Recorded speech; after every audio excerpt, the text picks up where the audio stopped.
Alors voilà, je fais une vidéo complètement improvisée, pas du tout professionnelle, et je vous mets cette image d'une petite voiture parce que j'aime bien l'automobile, histoire que vous ayez une image à regarder pendant la vidéo plutôt qu'un écran noir.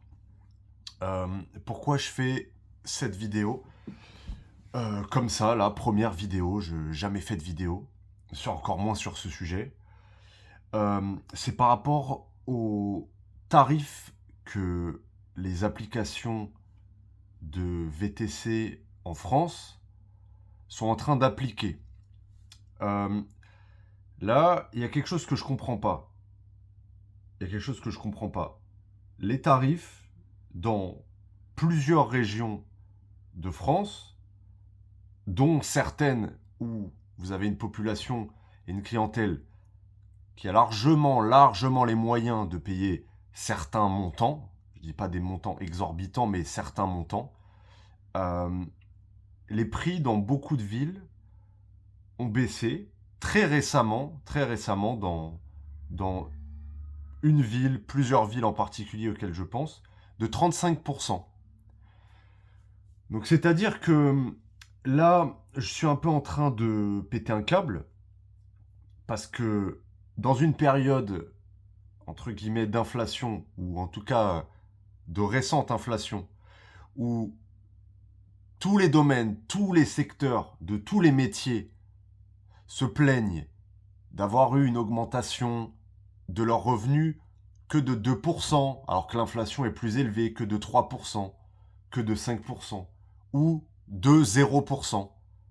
Et il y a un secteur, il y a un seul secteur dans tout le pays qui baisse ses prix de 35%. J'ai comparé par rapport à il y a 2 ou 3 mois, suite à la mise en place de cette fameuse commission variable entre 3 et 45%. C'est la loterie entre 3 et 45. Mais ça, je vais en parler.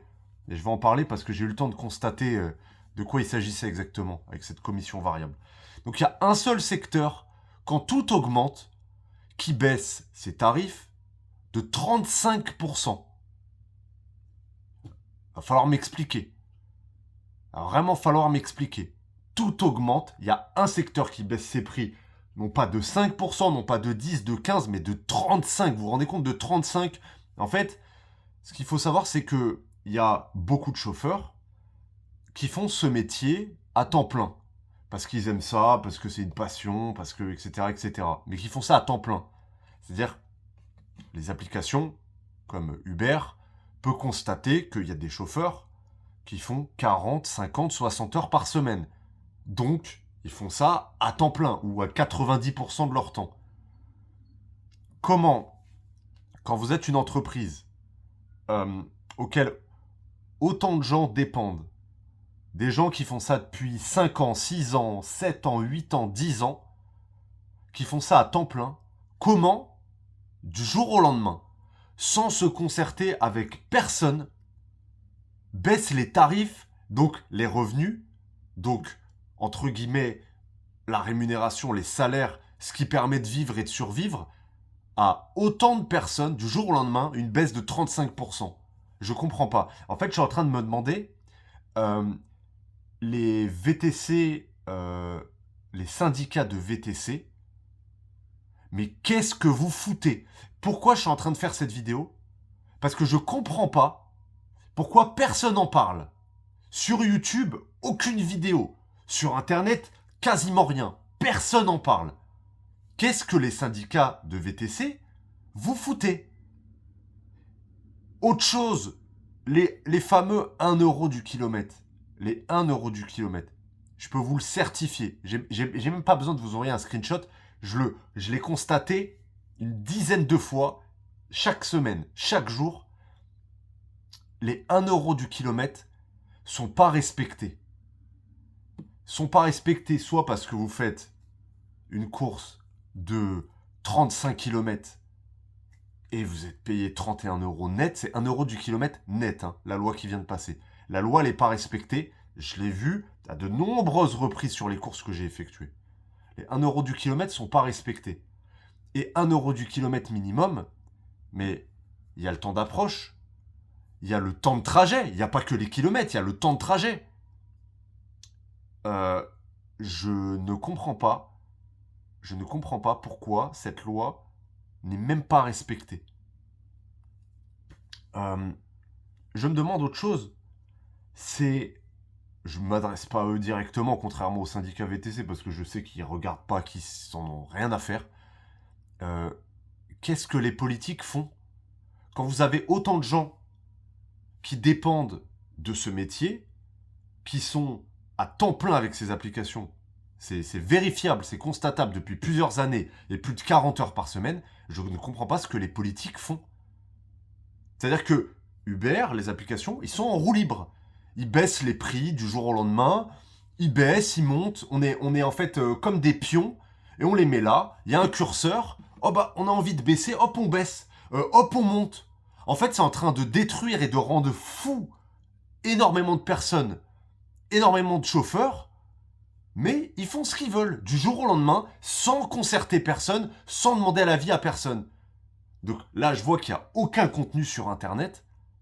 Je me sens obligé de faire un minimum de bruit, de prendre 30 minutes de mon temps pour en parler. Maintenant, certains vont peut-être dire « Oui, mais les applications, c'est pas une fin en soi, faut faire des clients privés. » D'accord. En théorie, oui, il faut faire des clients privés. En théorie, oui, tout le monde veut des clients privés à 70%, 100% de son temps. Sauf que ça marche pas comme ça partout. Vous allez démarcher, j'ai démarché. La grande majorité des lieux que vous allez démarcher, ils en ont rien à faire. Ils travaillent déjà avec des sociétés de taxis ou des groupes des grandes entreprises avec 10, 15, 20 chauffeurs. Ou alors, le service les intéresse pas. Ou ils vous disent, oui, vous inquiétez pas, on va voir. Ils vous rappellent jamais. Donc oui, en théorie, la clientèle privée, c'est bien, c'est magnifique, tout le monde veut le faire, c'est l'objectif de tout le monde. En pratique, ça se fait pas comme ça. C'est pas simple, c'est pas facile, voire c'est pas facile du tout. Pour avoir essayé, c'est pas facile du tout, selon là où vous habitez. Donc, c'est pas le sujet. Le sujet, c'est que vous avez des gens qui dépendent quasi à 100% d'une application de mise en relation depuis plusieurs années et que ces applications se permettent du jour au lendemain de faire ce qu'ils veulent. La commission entretient, je devais vous parler de ça, la commission entre 3 et 45%. J'ai vu dans quel cas elle était appliquée. J'ai vu dans quel cas la commission, on va commencer par ça, la commission était plus basse. Alors, la commission est plus basse dans plusieurs cas de figure. Premier cas de figure, un des premiers cas de figure, c'est la course est à un prix très bas. 10 euros, 15 euros, une course qui paye pas beaucoup. Donc une course qui paye pas beaucoup, éventuellement, comme l'application l'a dit dans leur communiqué de presse, etc., de bidon au final, la commission est faible sur des courses qui sont faibles. Qu'est-ce que ça veut dire? C'est que à la base, par exemple, l'application devait prendre 3 euros de commission, et à la place de prendre 3 euros, elle va prendre 1,10 €. Donc l'application va quasiment rien perdre. Par contre, quand ça va être des plus grosses courses, donc là, l'application va perdre 2 euros, mais quand c'est des plus grosses courses, là, l'application va prendre 32, 31, 35%. Sur une course à, je sais pas, on va dire à, par exemple, 100 euros. 100 euros, l'application devait vous prendre 25% de commission, donc imaginons 25 euros, je dis 100 euros, comme ça on a un chiffre bien rond. Et au lieu de vous prendre 25 euros, ils vont vous prendre 35, donc 10 euros de plus. Donc sur des petites courses, l'application va perdre 1 euro, 2 euros, et sur les grosses courses, elle va prendre 8 euros, 10 euros de plus. Ensuite, il y a d'autres cas de figure où la commission est plus basse. La commission est aussi plus basse quand, par exemple, c'est une grande course. Vous dites, ah, commission plus basse sur une grande course. Magnifique. D'accord, magnifique. Sauf que, on reprend l'exemple d'une course à 100 euros. La course, à la base, avant que l'application fracasse les prix en 2025, là, une baisse de 35%, je vous dis, j'ai été vérifié. J'ai pris ma calculette, j'ai vu une baisse moyenne de 34, machin, 35, entre 30 et 35% de baisse de prix. Ce qui est colossal dans la période à laquelle on vit actuellement, c'est colossal, c'est anormal. Je ne comprends pas pourquoi personne ne dit rien, personne ne fait rien. Je vous reprends l'exemple des grosses courses. Alors, il y a une grosse course qui, à la base, avant que les prix baissent, était à 100 euros. Donc 100 euros. Et là, vous recevez cette même course, même trajet, mais là, la course, elle n'est plus à 100 euros net chauffeur, elle est à 65 euros net chauffeur. Donc, l'application va prendre que 7 à 8% de commission. 7 à 8% de commission, d'accord? Sur une grosse course, d'accord?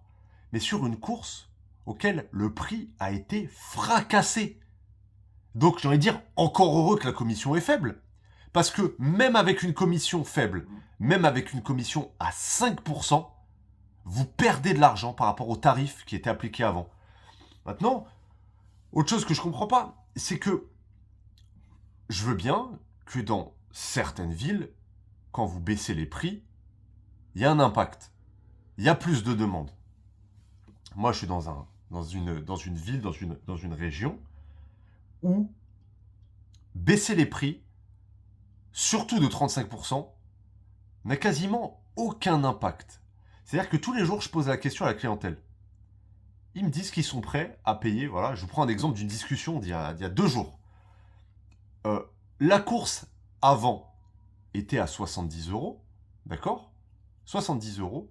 Et la course que j'ai fait là il y a 2 jours, cette même course, hein, elle est passée aux environs de 40-45 euros.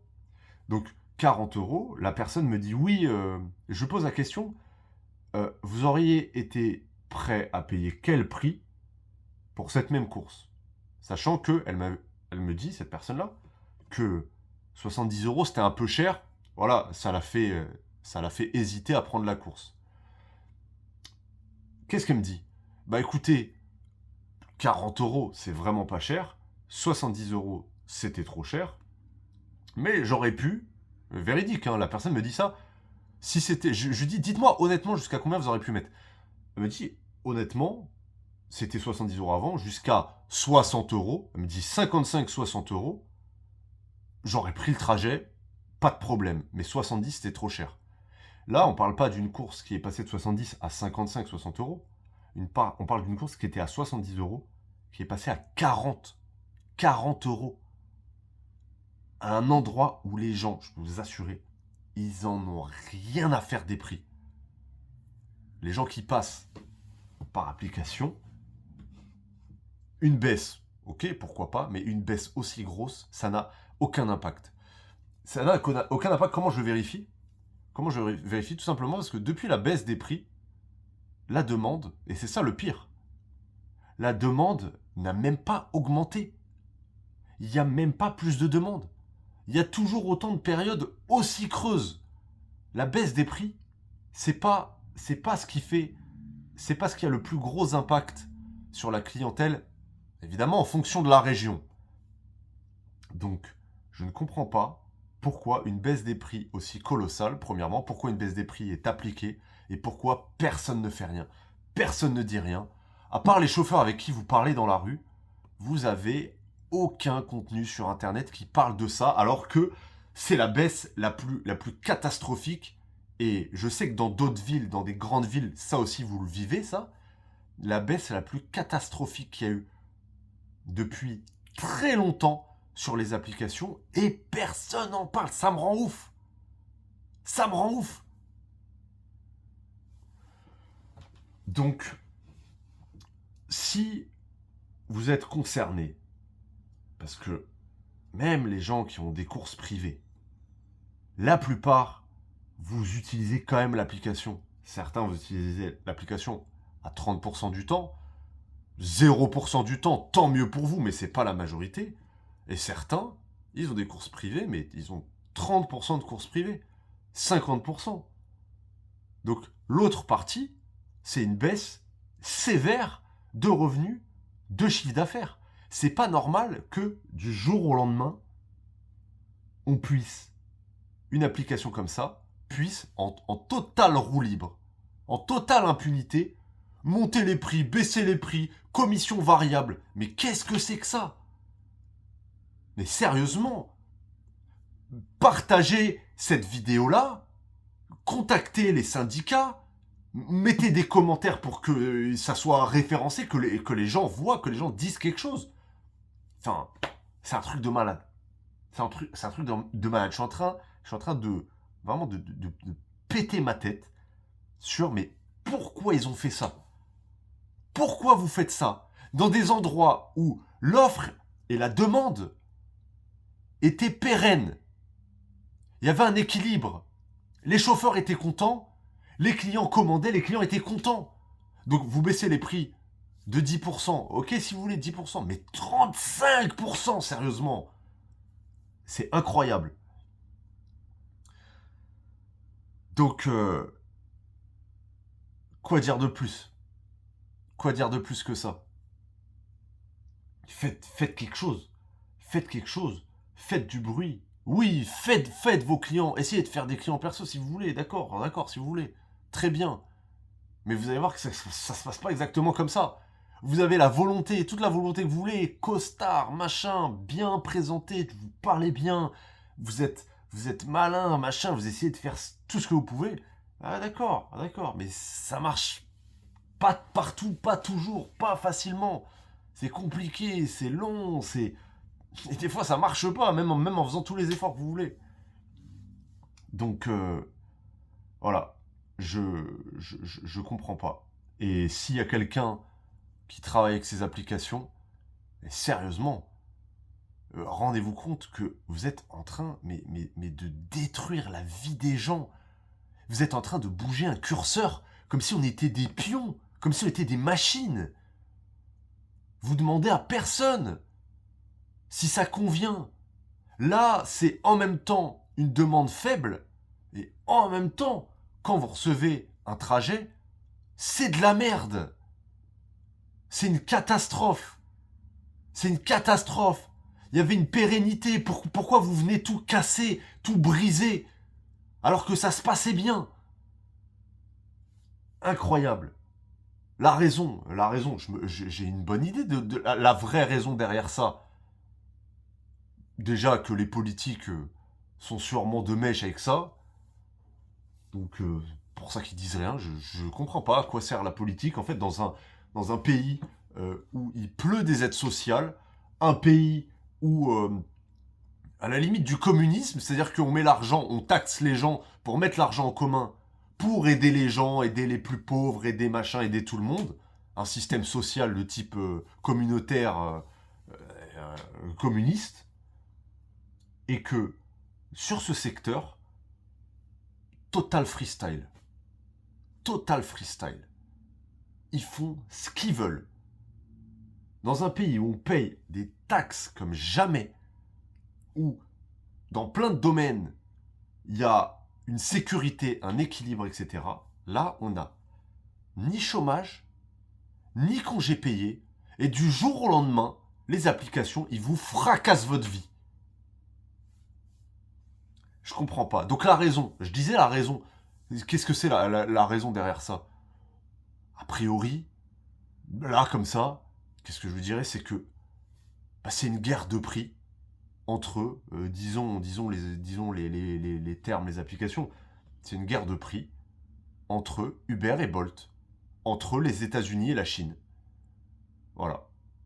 C'est pas on gagne de l'argent, on gagne des milliards, il y a une pérennité, ça se passe bien, tout le monde est content. Non, c'est pas ça. C'est nous qui devons être les leaders, on doit écraser la concurrence, on doit casser les prix. Je comprends pas autre chose. Ça, c'est toutes les réflexions, toutes les interrogations que je me pose. Et qui, apparemment, mais choquent pas grand monde. En tout cas, sur Internet, sur les réseaux sociaux, etc.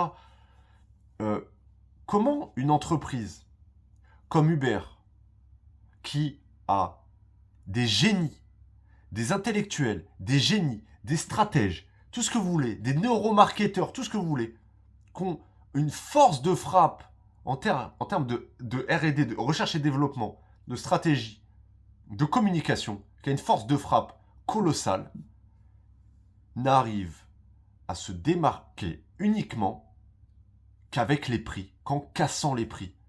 Est-ce qu'il n'y a pas d'autre manière de se démarquer qu'en cassant les prix?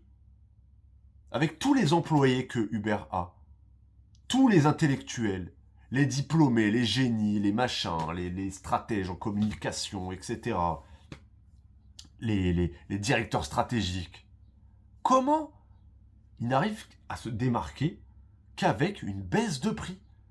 Vous ne pouvez pas vous démarquer par autre chose, par une meilleure qualité de service, par, je sais pas, moi je travaille pas, je suis pas recherche en stratégie de développement chez Uber. Mais comment, avec une société aussi puissante, vous arrivez à vous démarquer uniquement qu'en fracassant les prix? Donc en fait, cette commission variable, elle est venue, premièrement, créer une totale incertitude et instabilité au niveau de la commission que l'application va prendre. Et deuxièmement, la réalité des faits. Allez comparer vos chiffres d'affaires par rapport à avant. Comparez vos chiffres d'affaires par rapport aux années précédentes. La vraie conséquence finale de tout ça, j'ai vu les commissions qui ont baissé, qui ont monté, tout ça, j'ai vu. C'est fracasser les prix et faire une guerre commerciale avec la Chine, donc avec Bolt. Voilà la réalité, c'est une baisse de 30, véridique.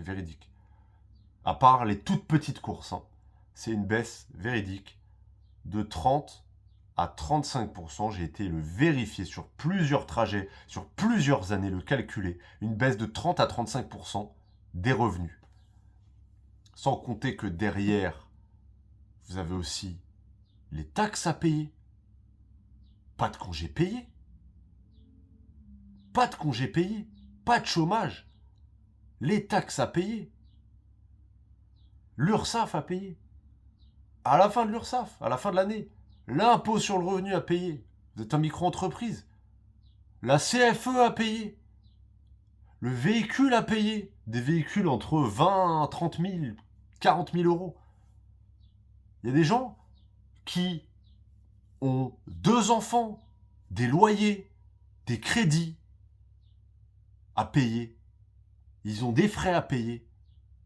On baisse pas les revenus des gens comme ça quand vous savez, vous avez un tableau. Uber a un tableau avec combien d'heures vous faites, combien de chauffeurs ils ont. Ils savent, tous les chauffeurs qui travaillent avec eux, et ils se permettent du jour au lendemain, paf, on leur casse leur vie, on leur casse leur stabilité. Les gens ont des vies derrière. Et surtout, ça se passait bien. Donc c'est ça que je comprends pas. Donc voilà. Je constate que la vidéo est à 23 minutes. Alors je suis pas du tout un youtubeur professionnel, machin. J'ai fait la vidéo en total impro. Vous allez dire, peut-être que il tourne en rond, peut-être que il répète certaines choses. J'ai jamais fait de vidéo comme ça. Donc je vais essayer de faire en sorte que ça dépasse pas les 25 minutes. En tout cas, pour conclure, il reste 1 minute. Parlez-en. Faites du bruit. Partagez. Contactez les syndicats. Qu'est-ce qu'ils font les syndicats, sérieux? Et puis, franchement, bonne chance à vous. Bonne chance à ceux qui écoutent. Parce que franchement, ça vient détruire des vies. Et en totale impunité. Donc, écoutez, j'espère que ce message, cette vidéo, sans image, on s'en fout de l'image, c'est le contenu qui compte. Le contenu audio, je veux dire, le fond, pas la forme. J'espère que ça servira à quelque chose. Mais plaignez-vous sur l'application. Allez dans les bureaux, dites quelque chose aux employés, dites-leur de faire passer le message. Faites du bruit, faites quelque chose. Voilà. Écoutez, bon courage à vous. et je vous laisse avant les 25 minutes.